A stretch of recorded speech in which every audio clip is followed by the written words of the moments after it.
You meet someone new, and within minutes, something strange happens. You cannot quite explain it, but it feels like you already know them. Their laugh, their posture. You call it chemistry. But the real answer is far stranger, and it has almost nothing to do with the person in front of you. You probably think attraction is about who someone is. But underneath that story, your brain is running a much older, quieter calculation. One that has almost nothing to do with romance and everything to do with recognition. Psychologists call this the mere exposure effect, first demonstrated by researcher Robert Zayonk in 1968. Zayonk showed people random shapes and nonsense words, some repeated many times, others shown once. People favored the ones they had seen more often. Nothing about the shapes had changed, only their familiarity had. Familiarity does not just make you comfortable with something, it makes you like it more. Now stretch that principle across an entire childhood. You spend your earliest years surrounded by a small set of faces, voices, and behaviors. A parent's particular laugh, the way they tilted their head when frustrated. Long before you could describe personality traits, your brain was building a template, an internal fingerprint of what closeness feels like. You were not choosing that template, you were absorbing it. Researcher John Bowlby, whose work on attachment theory reshaped how scientists understand bonding, argued that these early relationships create internal working models, unconscious blueprints for what connection is supposed to feel like. They do not disappear when childhood ends. They quietly follow you into every relationship after. Here is where it gets uncomfortable. The qualities that once felt like love at first sight might not be about a new person at all.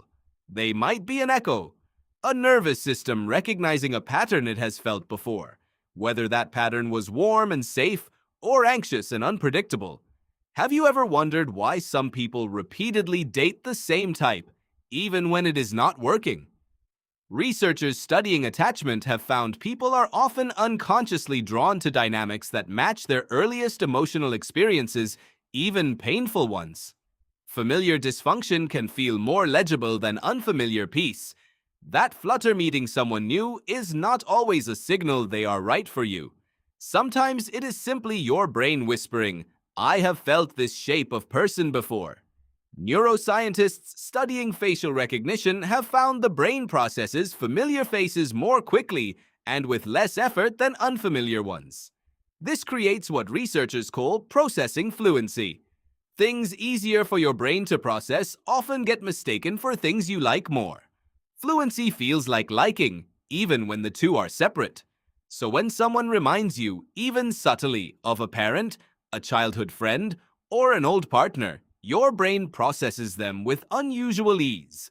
That ease gets mislabeled by your conscious mind as chemistry. This does not mean attraction is fake. It means attraction is often a collaboration between the present moment and a lifetime of prior experience you never consciously cataloged. You are not falling for a stranger, you are falling for a pattern match, layered underneath a stranger's face. Evolutionary psychologists suggest there may be survival logic here. Recognizing familiar social patterns quickly would have helped early humans assess trustworthiness and safety within a small group. That ancient shortcut never got deleted. It just changed targets, from tribe members to dating profiles. Here is a twist that should surprise you. This effect is measurable even with faces digitally blended with a person's own face. Researchers found people rated faces subtly morphed to resemble their own as more trustworthy and attractive without realizing why. None of this means you are doomed to repeat old patterns forever. Awareness changes the equation. Once you understand a rush of familiarity is not proof of compatibility, you can ask better questions. Does this feel good because it is healthy or because it is familiar? This is also why healthier relationship patterns often feel strange at first, even boring. A calm, consistent partner may not spark the same intensity as someone mirroring an old chaotic pattern simply because your brain has less practice with that shape of closeness. Peace can feel unfamiliar. It is not missing. It is just new. So the next time you meet someone and feel that instant sense of already knowing them, Pause before calling it fate. Ask what exactly your nervous system is recognizing: a person or a pattern.